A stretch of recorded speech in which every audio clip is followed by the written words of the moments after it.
Alrighty, I'll make a start. Hi, everyone. I'm great to be here today. So we're talking about implementing VIC 2.0 in the maths curriculum.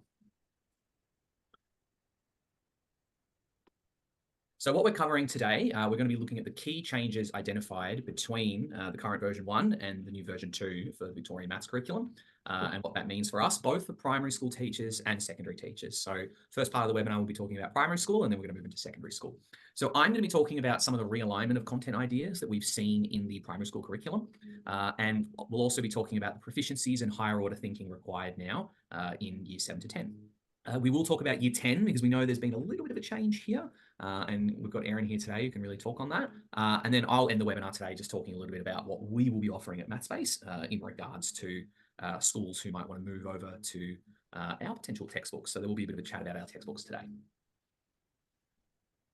So what VIC said about the new curriculum was that it's better than the previous one, that we have improved the transition years from early childhood to primary and from primary to secondary. We've tried to reduce some of the load on the curriculum.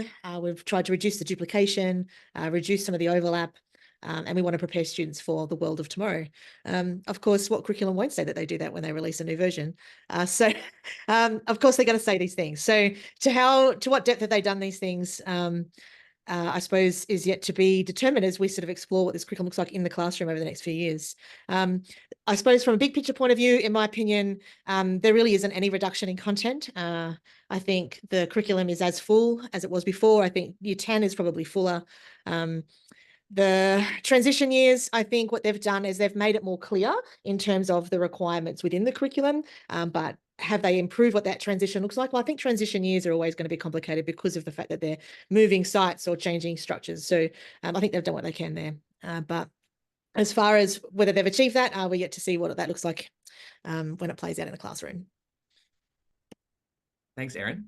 So I'm talking about the primary school curriculum today. And so Vika mentioned specifically with F to 6, there was a lot of resequencing and realignment of content ideas. So shifting a few things up and down. The really big one would be probability. That used to, you would start students on the probability strand in grade 1, but now we're not starting that till grade 3. So that was shifted upwards due to kind of having a look at what the rest of the world was kind of doing in this space. So there's this global proficiency framework that Vika referenced and saw, oh, okay, all right, well, maybe we need to start probability a little later. So even that kind of basic, like, when is something likely or unlikely to happen? You might, as a primary school teacher, have experience introducing that in the P2 space, but it's actually now going to be as a grade 3. And so, by the way, today, if you are a P2 teacher, I'd say now is probably a good time for you to go and enjoy the rest of your day, because the rest of this webinar will be covered solely on grades 3 and above, because these are the grade levels that Mathspace have expertise in. And so, yeah, mentioning the F to 2 is that there is more content framed by play and exploration-based learning, which is fantastic, but we won't be talking much about that today. Now, interesting what Erin mentioned, there's in her observation and mine as well, that, the curriculum hasn't really been reduced at all yet. When we talk about F to 6, they go, oh, great, there's 26 fewer content descriptions. Excellent. However, that doesn't mean that the curriculum is less and that you have to teach less. It's actually that they've actually combined a lot of achievement standards from version 1 into maybe like a single outcome. And so we will look at an example of that, where I think I observed there were 4 curriculum outcome codes that got combined into one in one of the grade levels in primary school. So that's an example of where they've been able to reduce achievement standards by number of dot points, but not actually reduce the size of the curriculum at all.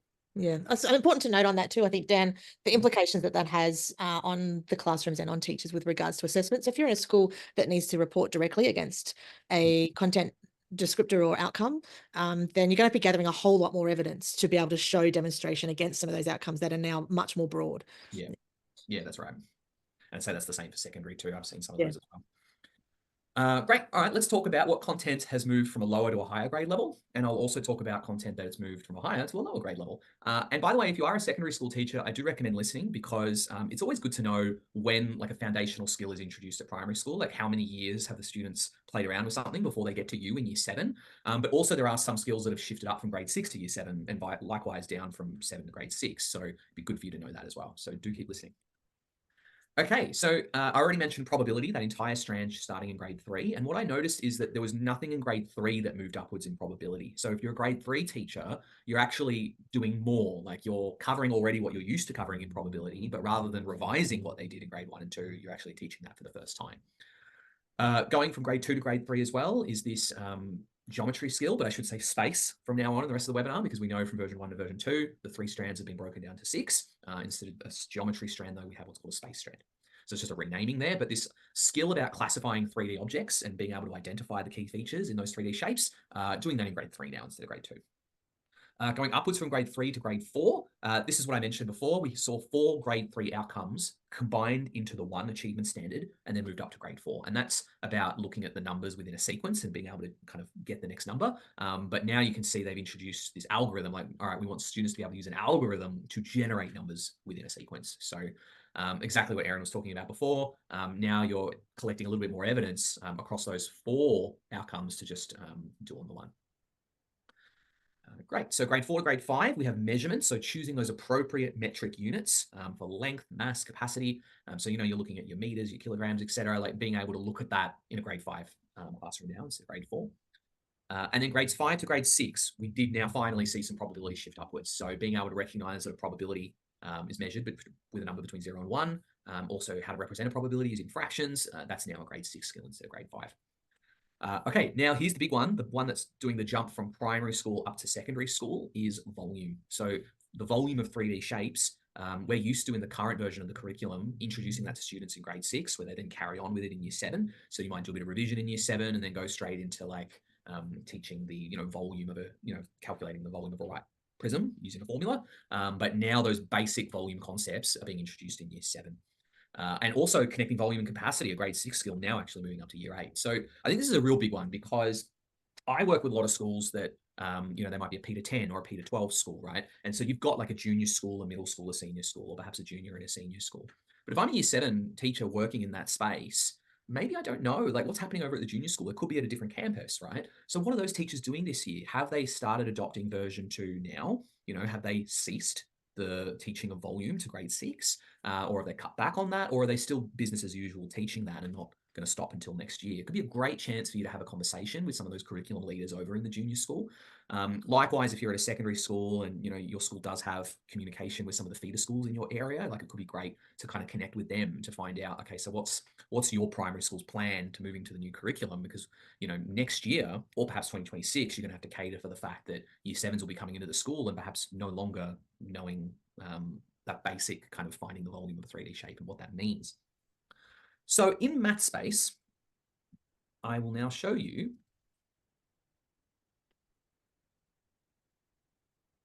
in Mathspace, we have volume in the grade 6 curriculum, not because it's required, but because it is an extension activity. So some schools, you know, there could be schools where they still choose to teach volume anyway, or they might just do it as an extension activity for students.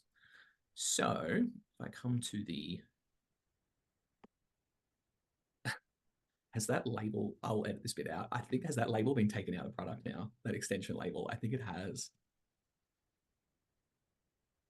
Because we used to have the outcome code sit in the banner with the label extension, but it's, oh no, here it is, sorry. There it is, my bad. Okay, I will edit this bit out, Kelly. Okay, so here we can see in our volume lesson for grade 6, up the top here under 11.01 units of volume, this is labeled as an extension opportunity. So it no longer aligns to the grade 6 curriculum anymore.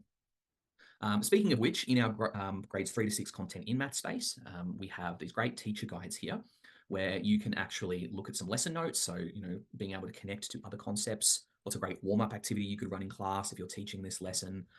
What are some of those concepts that you'll be teaching in the lesson as a teacher? So we pull some of these videos for you as a teacher to be able to watch. And then what are some confusing concepts? So what's something that the students might struggle with, you know, when they're learning about volume for the first time? So we make sure we surface all this information for teachers to help you teach maths.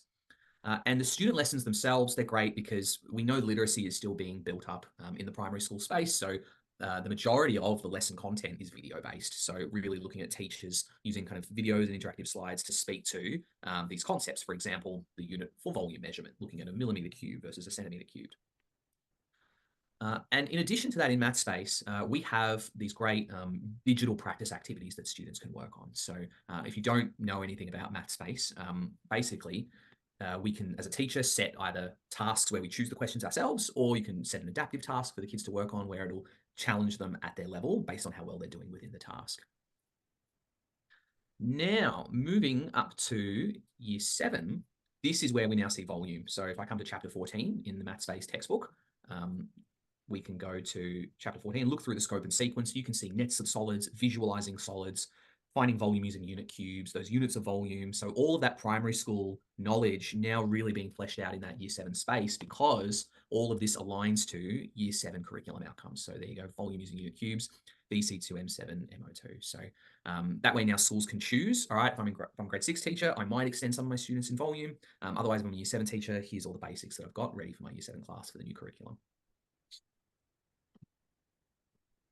Okay, coming back to now looking at content that's moved from a higher grade level to a lower grade level. Okay, so for the high school, it's kind of what they say, what comes up must come down. So in high school, you've all got volume, but you will be giving primary school Cartesian planes. So this was something that used to be introduced to a year 7 student in the version 1 curriculum. Now Cartesian planes, being able to identify the 4 quadrants and looking at that changing coordinates when a point is moved around in the Cartesian plane. Now being introduced in grade 6, and I actually like this move. It's no longer a number skill anymore. It's being moved into the space strand. So I think that makes sense. I've always thought that visually speaking, a Cartesian plane made more sense to be a geometry introduction rather than something introduced in number and algebra. This algebra skill being expanded upon in grade 6. So in grade 6, we already were working with, order of operations and using brackets, taking it one step further now, starting to introduce, the solving of algebra equations, looking at those unknown values in numerical equations and how to do that when your equations involve brackets and combinations of arithmetic operations. So important to know that I don't think you're expected to teach inverse operations or anything like that in the grade 6 level. It's more about like a skill like backtracking. How can we backtrack to find that missing number in the numerical equation? Going from grade 6 to grade 5, there's a number skill about percentages. So introducing percentages now in grade 5 instead of grade 6, including connecting those familiar percentages like 10%, 25%, that they can easily be represented in a fraction or a decimal, like now doing that at a lower level. Finally, grades 4 and 5 to grade 3, being able to recognize and order large numbers that are 5 digits plus. You would previously do that in kind of grade 4, 5, now you do it in grade 3, as well as being able to estimate quantities and make estimates, starting that at a lower level now, grade 3. And then finally, these algebra skills going into the P2 space. So maybe it's a relief for a grade 3 teacher who might be here today that this will be introduced at an earlier time for a student, so that when they get to you, they've already done a little practice here around recognizing those addition subtraction patterns. Remember, that's different from generating the next numbers in a sequence. That's grade 4 now. And then finally, grade 2 students being able to start working with those addition facts up to 20. So taking like 2 numbers, 12 and 8, making 20, and then to find a related subtraction fact. So then if 12 and 8 make 20, what's 20 minus 12? Introducing that in grade 2 now instead of grade 3. Okay, that's it for the primary. I'm going to pass over to Erin, who's going to take over for the secondary. Yeah, so as we were just hearing, like in the primary space, there was a little bit of a shuffling around in terms of moving some content from one space to the next, but not a lot in terms of the reduction of content or the addition of new stuff necessarily. And so too is true with the 7 to 10. So there's not a great deal of new stuff, and there's not, in fact, very little has been removed anywhere. It's just a tightening up of the sequencing. The main ones to note would be for Pythagoras. Pythagoras has gone from 9 down to 8. That matches with the new Australian Curriculum version 9, who has moved it from 9 to 8, which has basically just aligned itself with what New South Wales has done for a very long time, because Pythagoras has always been an 8 skill in New South Wales. So broadly speaking, like a picture about curriculum in Australia. You may or may not know, because you've always sort of worked in Victoria and you've always worked from the Victorian curriculum, but all of the different states have to show accountability to the Australian curriculum, and they've had to do that since the first Australian curriculum came in, what would that be now, 12 years ago? What they have to do is show that their particular state versions of the curriculum align with the Australian curriculum. They don't have to do it necessarily in the same year levels, but they have to show that over the course of, say, primary school or over the course of high school, all of the Australian curriculum content is covered within your state stuff.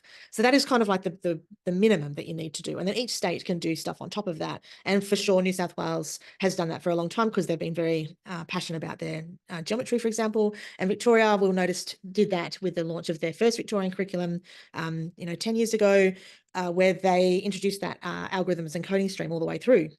So that is also another change that's in the new curriculum, is that algorithm and coding stream, I think, unfortunately, in their move to sort of more align with what Australia and New South Wales have done, it's probably one area that I sort of think it's a shame that Victoria changed from, because I think they were sort of Australia leading in terms of how strong that particular stream of knowledge building was throughout their curriculum. So now the algorithms and coding stream has sort of been pared back to appear mostly just in the space stream, which is what Australian curriculum does.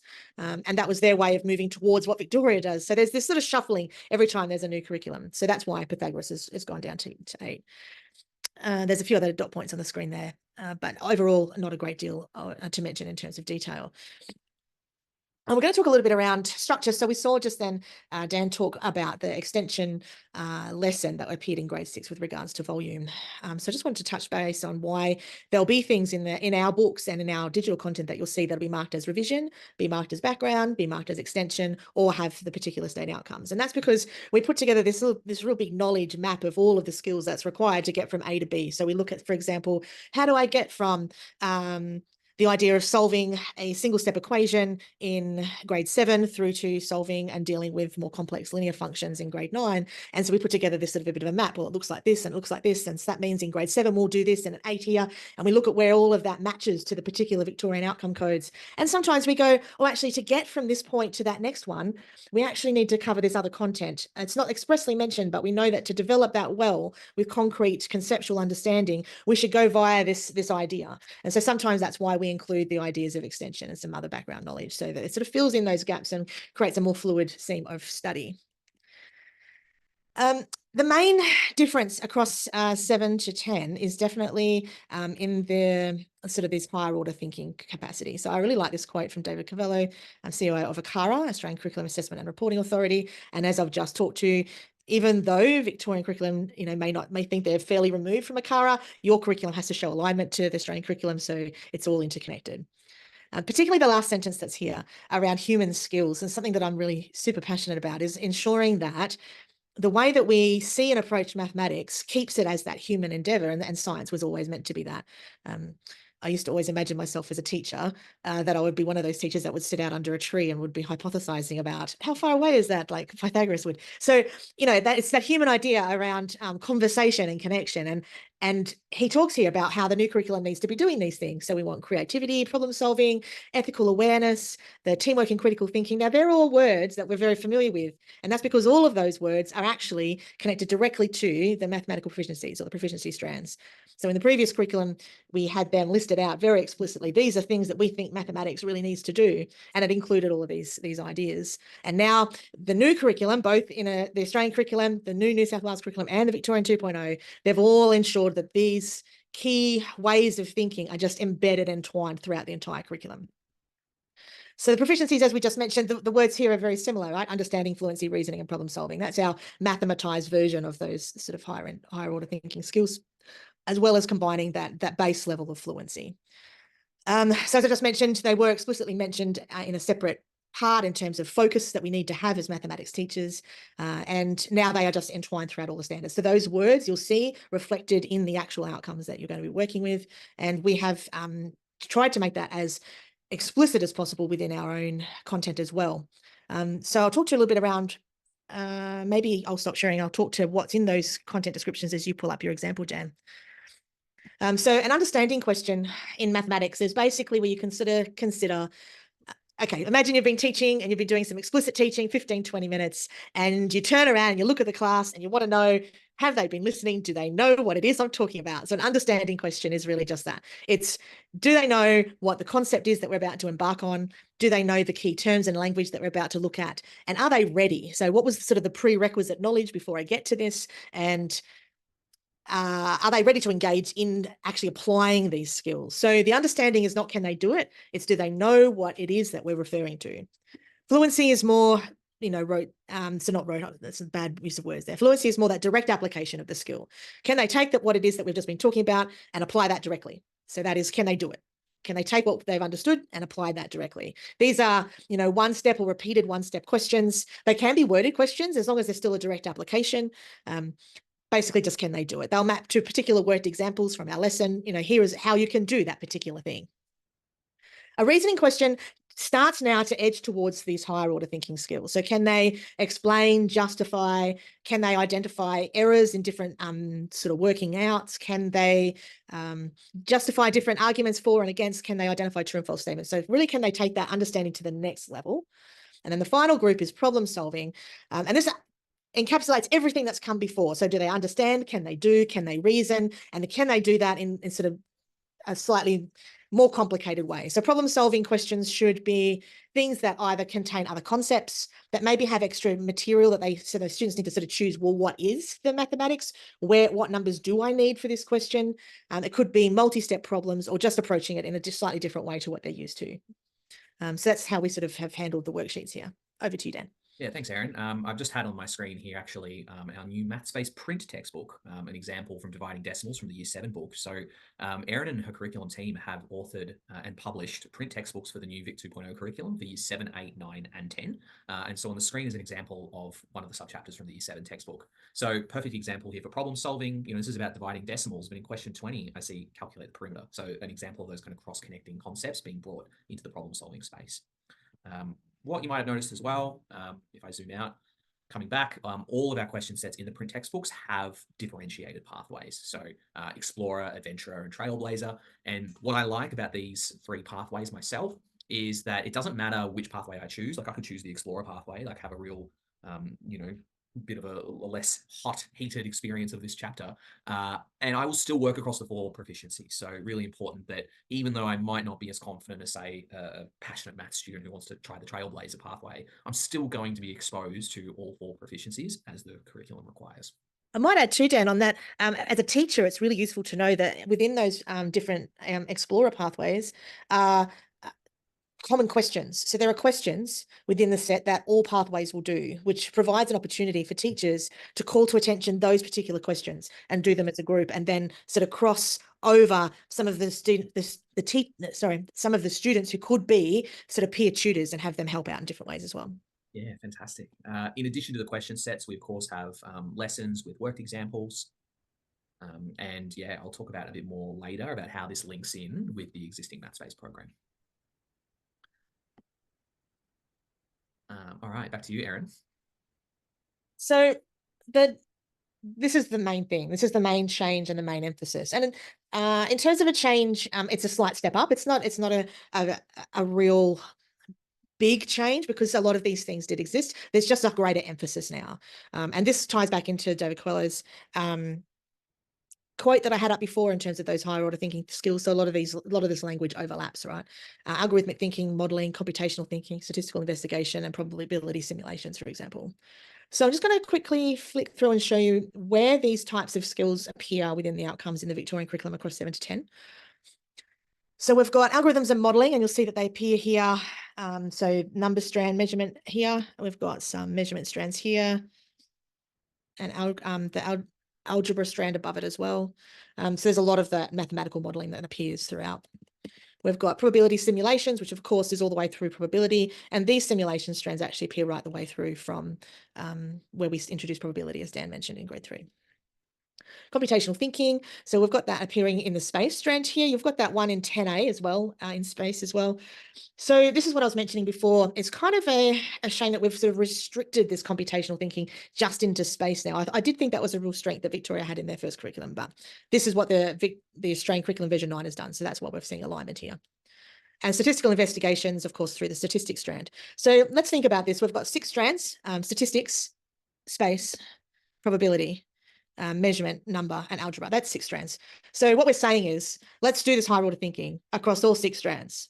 Let's just do it. Let's just make sure that we're providing opportunities to develop this way of thinking and think in this sort of level across the entire curriculum. And so there are now specific outcomes throughout the curriculum that will ensure that we are doing that. So what does that exactly mean? So in the Australian Maths Teacher, this is quite an old article actually. There was this nice flowchart around what mathematical modeling means and looks like, but you can just, jump into your favorite search engine and search for that. Google it, as the phrase is. And you'll find heaps of different flowcharts that do a very similar thing. I always call to attention the Australian Maths Teacher because, of course, it's put out by the Australian Association of Maths Teachers, which is an overarching mathematical body that your Victorian Maths Association also belongs to. So it's a nice connection to make. But you'll find many examples of this. Some of them are in 3 dot points. This one is 6. Some of them have 10 or 12. But what does it mean, and how can I do that practically in a classroom and know that I'm covering it in a realistic way? So I always talk to teachers around it being this sort of 4-stage process. I use 4 dot points because I think it's easy to remember. you can sort of think about it on the fly. It doesn't matter how in depth you look at it. All of those different types of higher order thinking processes are basically the same, whether you're looking at mathematical modeling, statistical investigation, or statistical inquiry, your probability simulations, they can all fall into this kind of thinking. Where is my real world problem? What is it that I'm trying to do? And formulate a problem out of that. Construct some kind of mathematical model. It might be construct an experiment, design your simulation, but you get the idea for that point too. Do it, analyze it, test it, check it, iterate. Maybe you'll go back and do a small loop and go back and look at your construction. Do I need to edit that in some way? Do I need to adjust my probability questions, or survey questions? Do I need to adjust my simulation? Do I need to adjust some of the variables in my mathematical model? Do I need to use a quadratic instead of an exponential? And you keep sort of going on in that little loop. And then you sort of come up with some results for probability. You might put that in a chart. For statistics, you might write up a bit of a data report. And then you interpret the answer in context. And of course, we do all of these 4 steps in some way, pretty much in every mathematical lesson that we do, like every classroom that we walk into, we're doing some part of this. So the emphasis in the curriculum on including this type of thinking is twofold. One is provide opportunities to do any of these things in isolation or in pairs, but also provide opportunities to do the full cycle. Because that is sort of where the strength comes, is can we apply all those little things that we're doing independently into a larger investigative sort of inquiry mind model. We do these things in Mathspace a fair bit. So we have, of course, I'll stop sharing. You can throw up some of your examples. We do some investigations, we have explorations, and we have our sets of questions as well. And Dan will talk to those in a little bit more depth. Yeah, thanks, Erin. So just piggybacking off what you were saying, looking at the area of a circle, for example, in the Year 8 curriculum. So here is the lesson kind of on its own outside of an investigation, where we can tackle parts of that mathematical modeling process. So in the digital versions of our textbooks, we have these great interactive explorations. So if you're flicking through our 7 to 10 print books, you'll sometimes see a blue banner that says, hey, this is an interactive exploration. So it's an invitation for either a teacher to perhaps project this on the screen, or if you've got devices in the classroom, students can access the textbooks digitally and come and have a look at an exploration like this. So just looking at, what does it look like if we unravel the circle and kind of use this applet to kind of create this parallelogram where we can see that the height is the radius and the base is half of the circumference, and using that to kind of pull up the area of the circle. But we have a full investigation on this as well. So on average, we have about 1 investigation per chapter. Sometimes you might find in statistics, for example, we often have 2. And so here's an investigation where we can go through that whole process. So our investigations, they're not just kind of problem-solving tricky questions that some textbook publishers will do. Mathspace, we've made sure our investigations are like rich learning tasks. So they're these inquiry-based activities where if we go to activity 1, for example, the kids are actually going to, using pen and paper and scissors, use the onion model to unpack the circle. So to then create this parallelogram to then be able to approximate the area. And what happens as we introduce more and more layers into the circle, we can get a better approximation. And so then, of course, in time, you can then approach that to infinity and then see, oh, that's actually now a triangle. And oh, there's the area of the circle. So there's a great example of like a real full investigation here. Here on my screen, it's our print textbook. And this is an example of computational thinking. So using algorithms to sort shapes. So here you don't really need the digital platform. You can run this straight out of the textbook. So we're looking here at, first of all, what's an algorithm we can use for sorting triangles? How can we use a flowchart to kind of help with creating that algorithm? So then we can kind of build these. And then we move on to often like these investigation questions where you could have kids work on these in groups, or, this could be class-based discussion. It depends on you as the teacher, how you want to run this. And then we can go into, doing something similar for quadrilaterals, for example. And what is the task that, we want the kids to do? We want them to design a flowchart. We want them to create it themselves and perhaps do it now for prisms. So there's an example of computational thinking. Here, this is actually from our Year 10 curriculum, statistical investigation, looking at misleading statistics in the media, right? Misrepresentations. So this is a favorite of mine. When I come over to this example, just looking at these graphs over here on the right-hand side, I'll zoom in on them. So, if you look at the number of cats in a country like Brazil versus China, a misleading graph you would think, oh, cats are really popular in China because they've got twice as many cats in China compared to Brazil.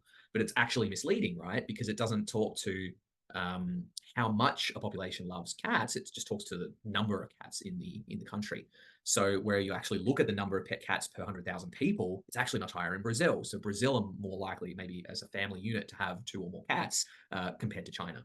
So I know that's just a personal favorite of mine. I think it's just really clear. Before you, if you just turn over, Dan, to the chapter page that you had up before, I think it's worth mentioning that each of our subtopics in our book are designed to be like a lesson in length. And I think that's something that can be easily overlooked when you're trying to plan out a unit. So it's very easy when you're using Mathspace to look at our content of work and go, oh, this chapter has 10 subtopics. Oh, that means it will take about 10 lessons, and you'll sort of know how that fits in. The investigations, however, are designed to take more than that because of that modeling cycle. And one of the real strengths in that cycle is having time to go away and come back. And we all know that when we get stuck on trying to solve a very difficult problem, that you always, when you've had a break, you've gone away and come back. And for me, it's when I wake up at 2 a.m. and you're like, oh, I know how to, I know what the answer is. Like, you need to be able to give students that opportunity too, to go away and come back. So our investigations are meant to be sort of multi lessons, if you like. So, give themselves 2 lessons, or, a couple of afternoons over a period of weeks, or those sorts of things. As with every sort of rich task, give them opportunity to return. Right. This is actually an example of a probability simulation. So I like this one as well, where we've got this great applet here, where it's rolling 2 dice and finding the sum of those 2 numbers, and then kind of creating this discrete probability distribution. So what happens, when we roll this dice 10 times, like, what does that look like on the graph? And then what happens then when you start rolling 100 times each? You start to create what we expect as that theoretical distribution shape. And so, of course, once you do 1,000 and you roll thousands of times, you can see that theoretical shape appearing right there. So having the kids being able to interact with that, using technology to teach this concept, another real strength. I'm going to pass back to you, Erin. Yeah, thanks. So just to recap, what we're talking about is this sort of modeling process, because all of these outcomes all relate to this higher order thinking type process. So what I think is really important is that teachers recognize that this is not necessarily a very big extra on top of everything else that you're already doing. There are a lot of things that you're already doing in all of your classrooms that hit parts or elements of this. So don't think, oh, now I've got to find a way to introduce, so many rich tasks. I mean, you can if you've got time and you've got scheduling that allows for it, but there's also ways you can go, all right, for me to know that I'm hitting some of these outcomes on computational thinking or statistical investigations, know in the back of your mind where you're sort of addressing some of these points, because it's not necessarily only about, can they do all 4 points of this modeling cycle all at once? It's, oh, do my students know how to interpret their answer in context? Oh, so one of my favorite examples of this is easily in decimals. They've done a division, they've got 3.5, and the answer is 3.5 people. And we always stand and look at the class and say, what does that mean? Can we have half a person? We've all said that. So, interpreting the answer in context is part of this cycle. So every time you have these conversations, or how did you construct that model? How did you come up with that equation? We're providing opportunities that sort of formatively fall into this assessment of these outcomes. So we just want to make sure that you recognize those things that you're already doing that are going to be part of those outcomes. And then we're going to talk about year 10 and 10A. So it's a long story, right? So has the 10A course changed? Well, it looks a bit different. It also looks a bit the same. It's still on the website. It still says 10A. It still has outcomes assigned to it. But the intention is quite different now. So the intention has gone back to actually what the original Australian curriculum had intended. When we're all sitting in the room and we're constructing the Australian curriculum, it was never meant to be this extra course. It was just meant to be opportunities for students to prepare themselves for further studies in mathematics. And then somehow on the website, it ended up being 7, 8, 9, 10, 10A. And then all of the outcomes got given outcome codes. And then it just looked like a course, like everything else. But if the intention was, just here are some opportunities where you can extend your students. And so the Australian curriculum in the most recent version 9, has fixed that. So what they've done is they've taken it away. It's not 7, 8, 9, 10, 10 anymore. It's just 7, 8, 9, 10. And then in a whole other part on the website, in the teacher resources, there's this little PDF you can find. It's buried deep that has, oh, here are some opportunities for extension. And that is where all the 10A content has moved to, because they really wanted to take away this idea that, oh, 10A students have to do all of this content. It's actually not feasible for a student to do all of the core work and then all of the options work. So they're just putting it in a separate place. Now, Victorian Curriculum 2.0 hasn't done that design-wise. But in my conversations with VCAR, the intention is clearly the same. So I sat with them and I said, this is what the Australian curriculum has done, and this is what New South Wales curriculum has done. What is your intention with 10A? And they very clearly said it's exactly the same as what they're doing. They are opportunities for extension for students who are ready, willing, and able to prepare them for further skills in mathematics. They tried to say that they haven't overlapped. There are a lot of 10A outcomes that are essentially exactly the same as things that students would do in Year 11 methods. So I do believe that there's a lot of overlap between 10A and methods. Does a student going into methods have to do every single option or 10A outcome? Absolutely not. there are some there that will be very beneficial. And in our new books for next year, we'll be trying to, pull out which of those options we think are most beneficial for students heading towards methods. But it's actually not possible for a student going into those high levels of mathematics in year 11 to do everything in core and all of the options. The list is far too long. And that is because Victorian curriculum, they kept everything that they had in 10A. The Australian curriculum, they dropped a lot from that list, but Victorian curriculum kept it all in there because these are just options. So that literally they could have anything they liked and they could list all these options if they wanted to. So they kept everything that they had. They added in, there was 2 sections that they added in to align with Australian curriculum. So one was around networks, which is basically a repeat of what's going to happen if they do networks in the general course. And there's also another area that is the log stuff. So that sort of aligns with the Australian curriculum. But they also then looked at New South Wales and said, oh, we like some of what they're doing. We'll have what they're having. So they threw a bit of that in as well. So in all of Australia, the Victorian 10A course, not course, the list of options is the biggest in any of the country. You can't do it all. So you have to choose carefully. In my opinion, a student will be very well prepared for methods if they know inside and out everything in that core course. If you can do that and they step into a methods classroom where the methods course starts, they will be absolutely well prepared. That's just my opinion. As far as what Mathspace is doing, we have a book now for which has it all in there. And if you've seen those print books, they are huge because, like I said, there's a lot in there. But for next year, we're going to have a core book, which has all of the fundamentals, foundation knowledge that's required in year 10. And we're going to have what we're calling so like a pre-methods book, which, as I sort of said before, will contain some of the options we think would be beneficial for a student if they're definitely going to be heading off into the methods area. But the great thing about Mathspace is you get it all digitally anyway.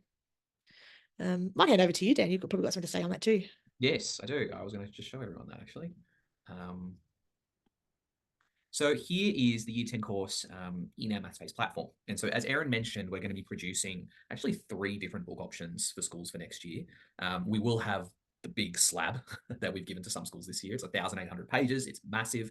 It is comprehensively everything in core, year 10, and everything in 10A all together. But as Erin mentioned, due to the size of what it is almost 2,000 pages. It's massive. So it might be great as something that just sits in a teacher staff room or something for a teacher to kind of flick through. Not so great for students to carry in their backpacks.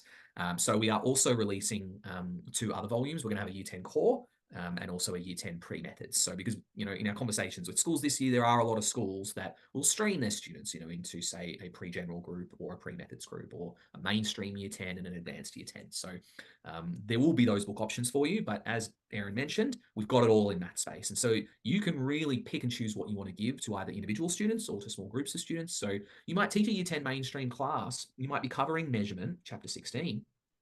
And you might have some kids that are really enjoying this chapter. So you might give them the content on spheres and cones, which is 10A material. Now, as a methods student, I'm not doing much of the volume work. I might do that in specialist maths, but not methods. So I might not necessarily have this in a pre-methods course, but it's great for you as the teacher to have, so you can set this kind of work to students if you so choose. You will note in the year 10 curriculum, we have whole chapters that are marked as optional, like further trigonometry, for example. So this is an example of a chapter is entirely based out of 10A material. So we don't label it in 10A because students don't know what 10A is, but optional, we try to label that quite clearly. It's also a chapter that is exactly repeated in 11 methods. Yeah. So this is one of those areas where you could do this in year 10, but when they go to year 11 and they're doing methods, they're going to do it all again. So it's not necessarily something that's a precursor to. This is like these options as they're listed in the 2.0 is exactly the same content as they'll do at the beginning of the year 11's trigonometry unit. Yeah.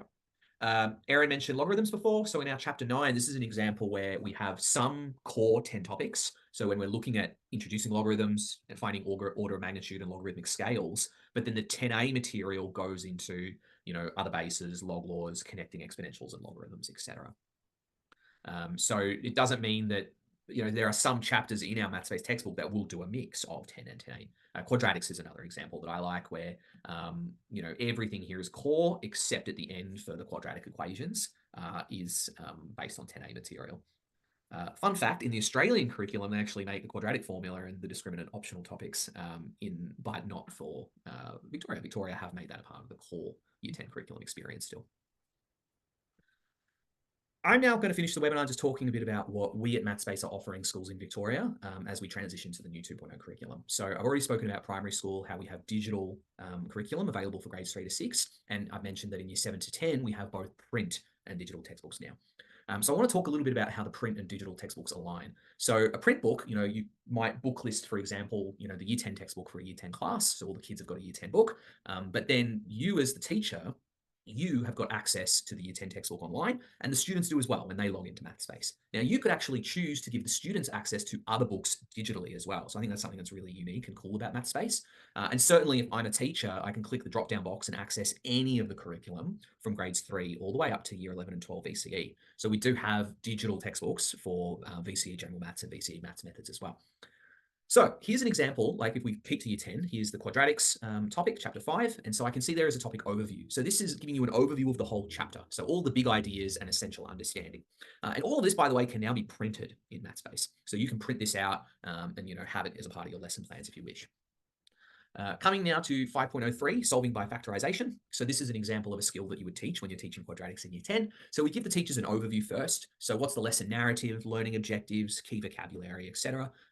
Everything that you need to familiarize yourself before you maybe start teaching the lesson. Great, again, for people moving over to the new curriculum or for graduate teachers, teachers out of field. Coming to the lesson, the student lesson is what the students see when they open up their textbooks in Mathspace. So everything, it's identical to what's in the print books. The only obvious exceptions would be that interactive explorations are done digitally in Mathspace. So this is an example of kind of unpacking a quadratic, looking at its intercepts on whole numbers and seeing what does that look like in, say, standard form versus factorized form. All of the worked examples that appear in the print textbooks have videos that go along with them. So, if a student's reading the worked example in the textbook and print book and they go, oh, I'd love to kind of see someone actually work on this and tackle it step by step in front of me, you can come into Mathspace and watch a video of a teacher doing that.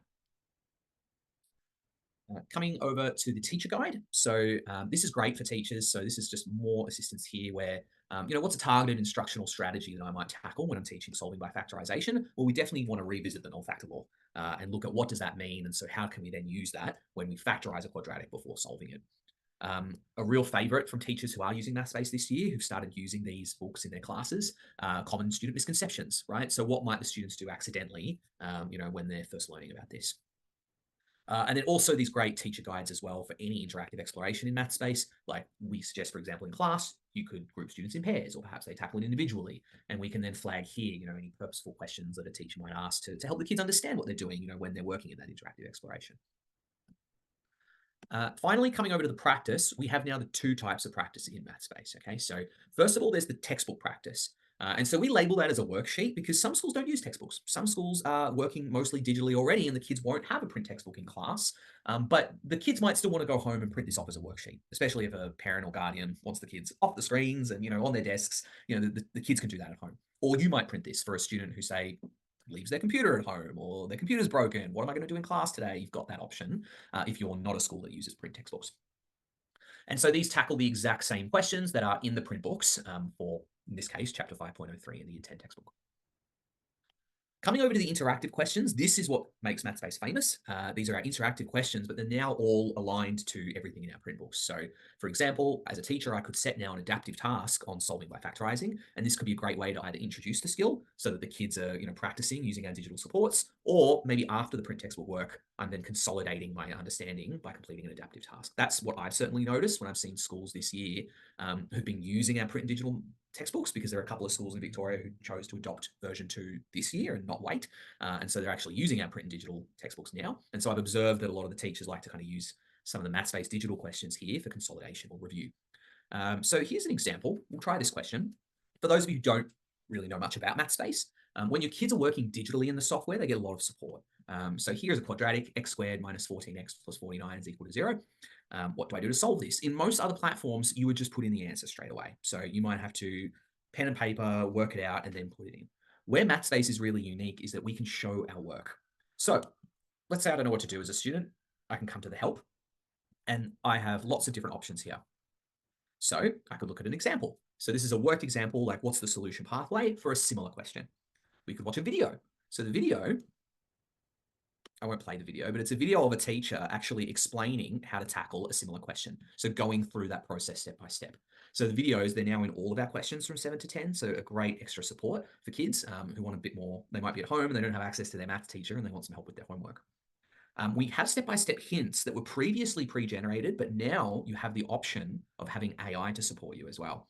So here's an example of me just clicking hint. Can I get a hint, please? And this is an AI-generated response.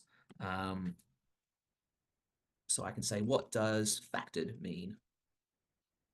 If I don't really understand a particular word in the help. So AI will actually assist the student. So I find it really great as like a glossary for students who might not be familiar with a certain word, or if English might be a second language. And yeah, you can really talk to AI about anything, but if you try talk about anything like outside of mathematics, it's going to take the student back to task. So then in Mathspace itself, I can show my work. So if I can identify that this is x minus 7 times, oh, well, in this case, it's a perfect square, x minus 7 equals 0, that is a correct step. And so I could, oh, that's a perfect square. So I'm actually going to square that. That's a correct step. So this is something that's very unique to Mathspace, that we can support students step by step, so that when I'm stuck again and I ask for another hint, it's going to be based on my last correct response. Okay, you're on the right track. Now here's what we do. So I just think that when I've been talking to schools, when we talk about like traditional textbook publishers, for example, where they might be great at producing books, but not so experienced or specializing in creating digital learning environments. So the great thing about having Mathspace with one of our print textbooks is that it's all aligned, it all talks to each other, and the students get the benefit of working in our digital learning environment. So they get the benefit of videos and step-by-step help. So we really feel now more than ever, we can be the right help at the right time for every student, because we offer print textbooks when we previously couldn't, we can now be, as a textbook and as a digital provider, more accessible by schools across Victoria.